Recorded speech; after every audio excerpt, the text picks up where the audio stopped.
To adults, 10 years might not seem like a long time. It can feel like it goes by in the blink of an eye. But in that time, my daughter, who was once in elementary school, has grown up and is now old enough to be an adult with a job. My husband Paul left us on his own and has been living with his parents for 10 years now, neglecting his responsibilities as a father. My mother-in-law, who allowed this, is no different. Even if they offered me a house where all our generations could live together, what they probably want from me is just to be their housekeeper. It's too late now, even if they start acting friendly because they sense money coming their way. I've spent the last decade raising my child alone, unlike Paul, who has wasted his time. My name is Judy. I'm 53 years old, a full-time housewife with a part-time job. My only daughter, Hannah, who lives at home while attending university, recently got a job offer and will start working next year. I worry about her because she's still inexperienced in the ways of the world, but I'm happy she has grown up well. Raising a child seemed to go by in a flash, but I still have her student loan to repay. For over 20 years, I've put my daughter first, but now I wonder what my life will be like from here on. It might be nice to travel, enjoy hobbies, or join the gym I've always wanted to go to. However, around this time, both of my parents passed away. Their death was sudden. They died instantly in a rear-end collision. It was so unexpected that I had no time to grieve, as I was busy with funeral preparations and dealing with inheritance matters. After meeting with the tax accountant and things had calmed down, I finally broke down in tears and realized I should let my husband know. I picked up my phone and called him, but there was no answer. Of course, he wouldn't pick up. I had tried several times before the funeral, but he never responded. I sent messages, but he didn't reply. After several attempts, I got busy and forgot about him. More than a week passed. I don't consider myself heartless for not thinking about my husband at such a time. In fact, it's been years since he stopped coming home. He's not missing. He's living at his parents' house. Since he left on his own, he has kept his distance from me. It's troublesome and annoying when I can't reach him in an emergency. I can only leave a message on his parents' home phone. I was confused when he first left. I don't really know why he left since he refused to talk to me about it, but I stopped caring once I got busy with childcare and work. It seemed pointless to try to understand someone who would go to such lengths to abandon his family. From the beginning of our marriage, he prioritized his own family over us. We argued about this many times. Even when I stressed that we had our own family to take care of, he would break his promises whenever his mother asked for a favor. It didn't matter if we had plans or a trip booked. I did feel like he tried to contribute to the family when our daughter was young, but when she became a teenager and grew distant from him, things changed. That year, his mother suddenly hurt her back, and though there was a lot of snow and my daughter and I had colds, he decided to help his parents instead and never came back. I don't know how a man who couldn't do any household chores was useful, but my mother-in-law insisted he could stay as long as he wanted. She spoiled him, and he got comfortable living with his parents. To her, I was the bad daughter-in-law who took her precious son away. Since I had no choice, I called my husband's parents' house. My mother-in-law answered the phone. "Hello, Mother. It's Judy. Is Paul there? I can't reach him. What's wrong? I need to talk to him. Can you put him on the line, please? What do you need to talk to him about? I'll let him know." This was the usual conversation, which is why I haven't spoken directly to my husband in years. Actually, my parents have passed away. What? Considering the situation, we had a small funeral with only close family and friends. Why didn't you tell me about this important thing right away? I tried several times. I can't believe this. How could you lack such common sense? I had no idea what she was talking about. What did she mean by common sense? It's outrageous. Why would you wait to tell me until after the funeral is over? That's why By the way, what will you do with your parents' house? We're gathering as a family this weekend to sort things out. My mother-in-law paused for a moment and said, "The big house?" Yes, it might take some time since the house is huge. I see. My mother-in-law laughed in a strange way. Do you have something to say? No, not at all. It's nothing. Is that so? Then I'll excuse myself. After hanging up, my daughter, Hannah, looked at me with concern. Are you okay? You look upset. There's no need to force yourself to contact Grandma or Dad. You're too diligent, Mom, my daughter said, worried. It's not that simple. You have way too much sense of obligation, Mom, she said. I responded to her concern. I didn't want people to think I was being unreasonable, but inside I was furious. I even thought about cutting ties with my in-laws completely. However, I knew that to my daughter, Paul was still her only father, so it wasn't that simple to break away from them. The weekend arrived and my daughter and I went to my family home to help with the cleanup.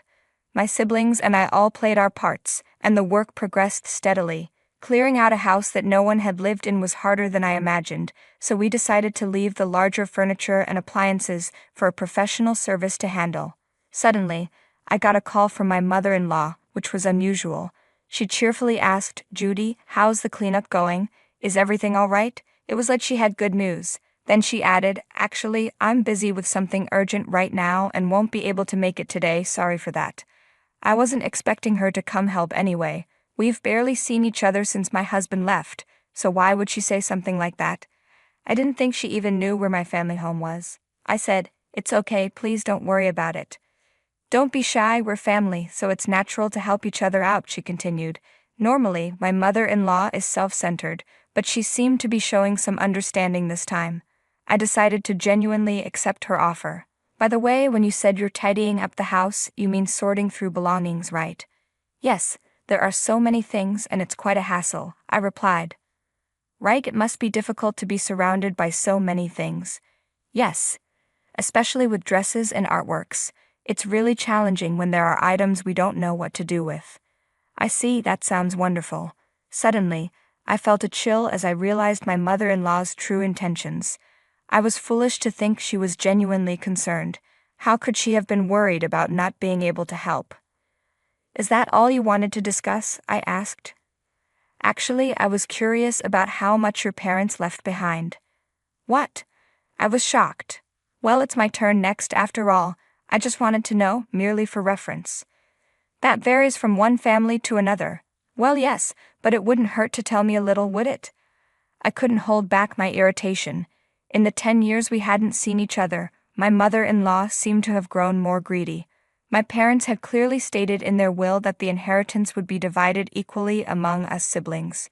Needless to say, my mother-in-law had no right to interfere. "Let's make this clear. The inheritance will be divided into 3, so it has nothing to do with you, Mother. I'm busy right now, so I'll excuse myself." With that, I ended the call. Her attitude was extremely rude. My parents had just passed away, and instead of offering condolences, she only asked about the inheritance. My daughter, who had been tidying up another room, came over. "Was that Grandma on the phone?" "Yes, it was." "What happened?" "Nothing for you to worry about," I replied with a forced smile, but my daughter looked slightly displeased. "I'm an adult now, you know. Stop treating me like a child." I hadn't meant to treat her that way, but her assertive response surprised me. Indeed, she was now old enough to be treated as a full-fledged adult. I felt a mix of happiness and an indescribable sense of loneliness. "Mom, I know what's going on." "What do you mean?" "If my guess is right, I want you to make one promise." "A promise? What kind?" That's when I made a special promise with my daughter. A week passed and the house cleanup was nearly finished. I was thinking of returning to work when the doorbell rang.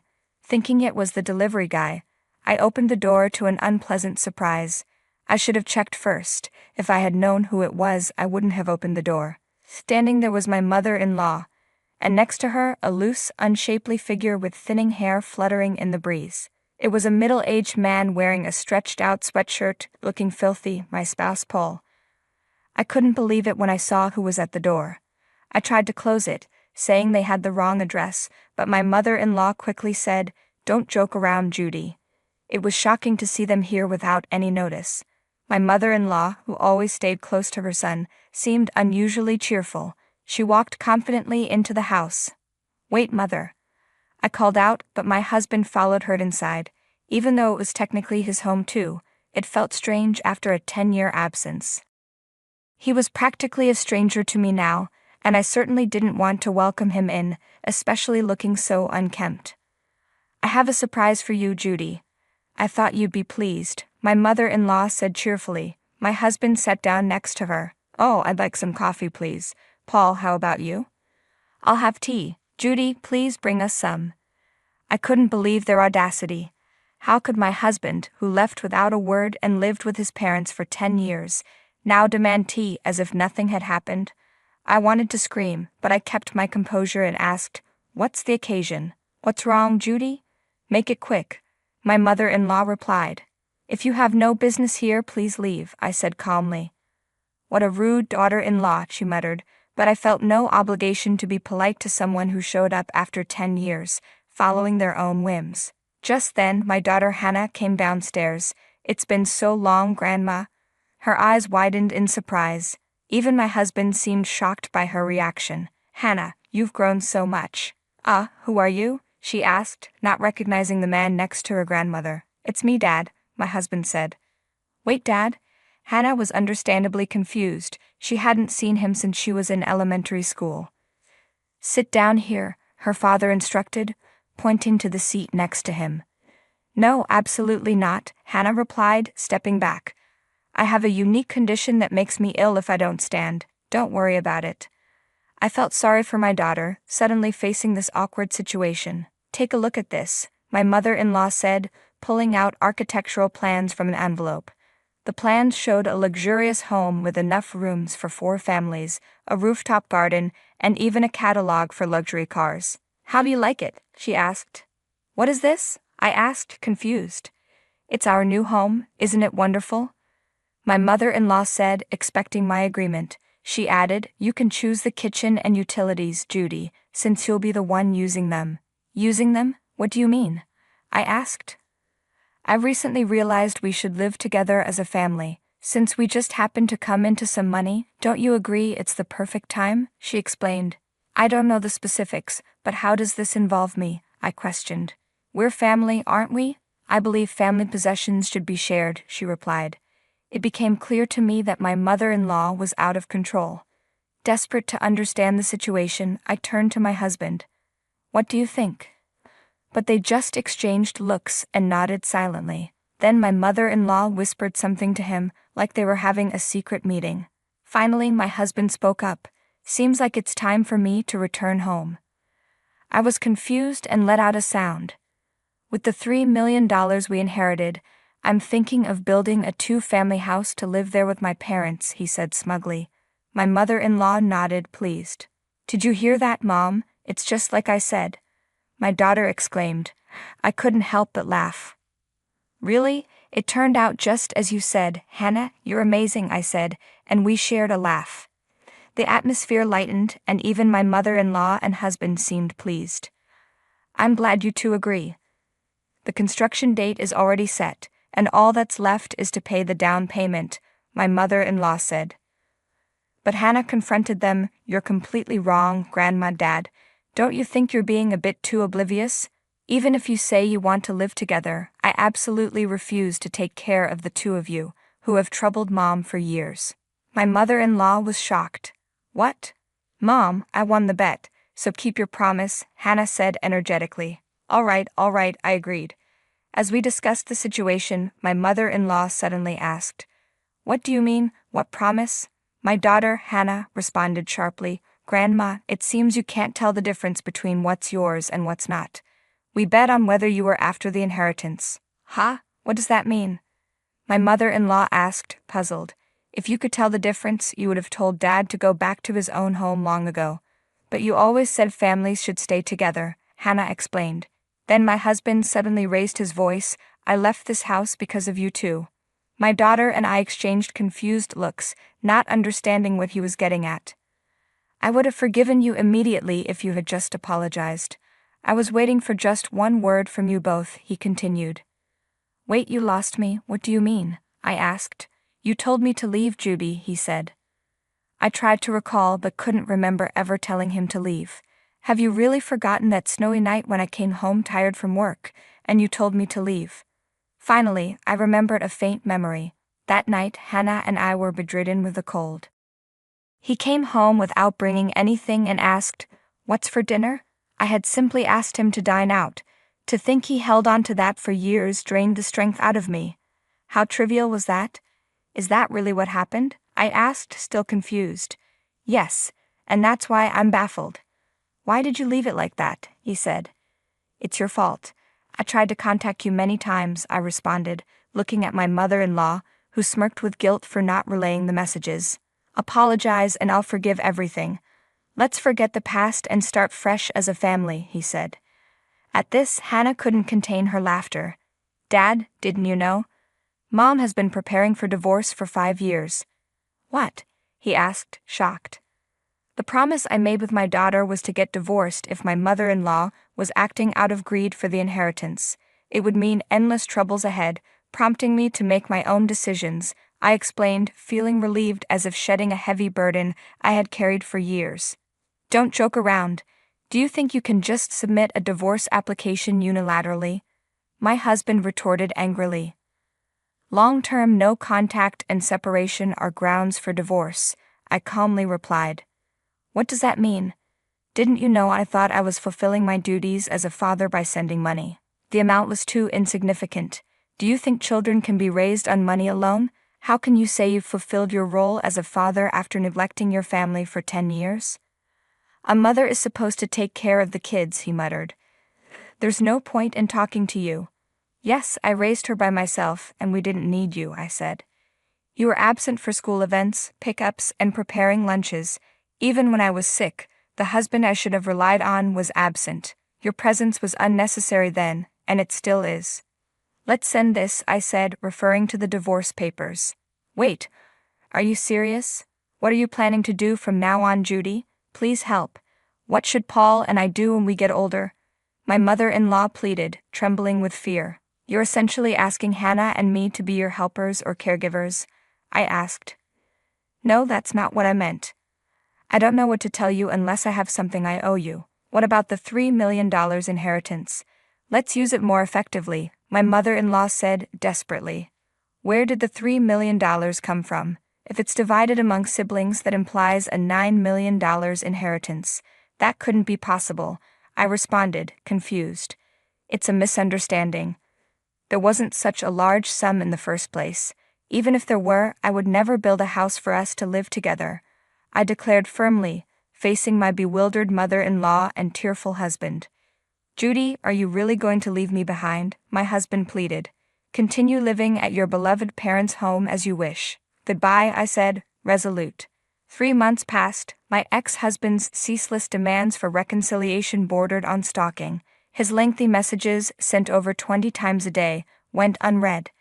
When I hinted at legal action, he backed down. The divorce papers were finally processed without issue. Looking back, my ex-husband and mother-in-law's self-centered imaginations led them to believe others should take care of them. It was a pitiful sight. Even Hannah is striving to become independent. She plans to move out and live on her own after getting a job, a suggestion I made. Though I'll be lonely, it will be a great experience for her to understand the value of money, time, and family. As for myself, I've been offered a full-time position at the company where I worked part-time. After the task of raising a child ended, they strongly recommended me. I'm very grateful for the opportunity. Following the divorce, I'm studying diligently to get a certification, excited about this new journey. When I shared the news with my daughter, she said, "Mom, you're like a new employee, just like me." We laughed together. Time flows equally for everyone, but how we spend those 10 years varies. There will be enjoyable times and moments when things don't go as planned. Maybe after another 10 years, some conclusions will be reached. I plan to live freely, just as my daughter wished for me. I hope you do the same.